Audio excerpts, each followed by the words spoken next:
Bonsoir, bienvenue sur Allo Finance. Paris s'offre un rebond technique aujourd'hui après sa descente aux enfers la veille. Le marché reprend difficilement 40 points pour clôturer aux portes des 2900 points à 2895 points avec un peu plus de 4 milliards 100 échangés aujourd'hui. À Francfort, le DAX est également revenu tester le seuil des 5000 points. Puis, une fois qu'il avait franchi ce seuil psychologique important, il a rebondi vers les 5100 pour finalement terminé à 5152 en hausse de 1,63%. Ailleurs en Europe, le vert était également de mise avec Milan qui s'adjuge 1,98%, Madrid 2,28%, l'Eurostoxx 1,8% ou encore Londres qui s'adjuge 0,84%.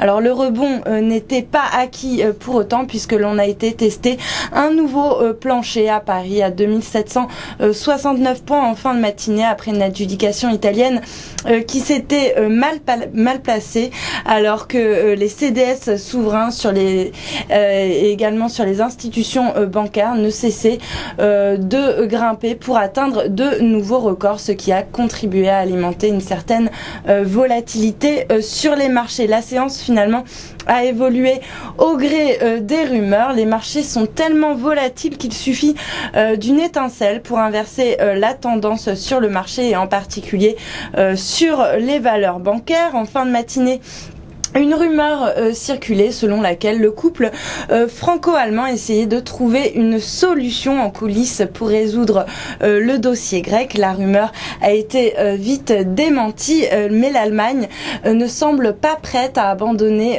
la Grèce à son sort aussi vite, car Berlin estime que si la Grèce ne reçoit plus d'aide, alors il y aura une faillite incontrôlée avec pour résultat que le système bancaire grec s'effondre et le risque d'une réaction en chaîne énorme, potentiellement encore plus dévastatrice que la faillite de Lehman en 2008. La séance s'est par ailleurs jouée également sur la bataille de la communication. D'abord des banques qui, par la voix de leur PDG, ont pris conscience que leur silence et leur manque de transparence entretenaient la défiance dans le secteur. Du coup, les banques ont beaucoup communiqué aujourd'hui pour tenter de rassurer les investisseurs sur leur solidité, une stratégie qui s'est finalement avérée payante et qui a porté ses fruits puisque le rebond du secteur bancaire était bien là. Aujourd'hui, il a permis au CAC de se hisser fermement dans le vert. Société Générale, qui, je vous le rappelle, a perdu 10,7% la veille, reprend finalement 14,96% aujourd'hui à 17,90 €. C'est la plus forte hausse d'ailleurs du SBF 120. BNP Paribas qui s'effondrait de 11% en séance ce matin, car victime d'une rumeur selon laquelle la banque manquait de liquidité en dollars, reprenait finalement 7,2% à 28,20 €. Crédit Agricole s'adjuge également 6,73% à 5,15 €, suivi de Dexia 6,4% ou encore Natixis qui progresse de 2,88% à 2,32 €.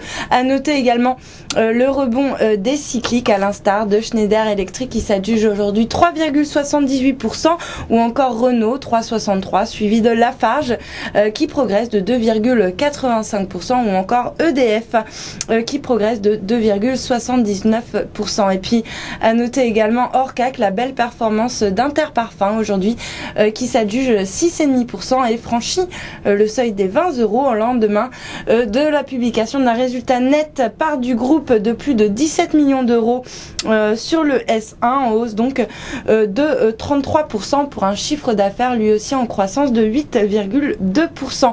Sur le marché d'échange, l'euro reprend des couleurs pour se négocier à 1,3668 mais perd 0,17% contre le yen à 105,20. Le billet vert se replie également de 0,39% contre le yen à 76,91. Le WTI continue d'évoluer en ordre dispersé avec un gain de 1,1% donc pour le WTI à 89,15 tandis que le Brent lui perd 0,54% à 109,57. Et puis pour terminer, l'once d'or s'adjuge quant à elle 0,7% pour se négocier à 1826 $ l'once. Voilà pour la clôture des marchés. Passez une excellente soirée, à demain.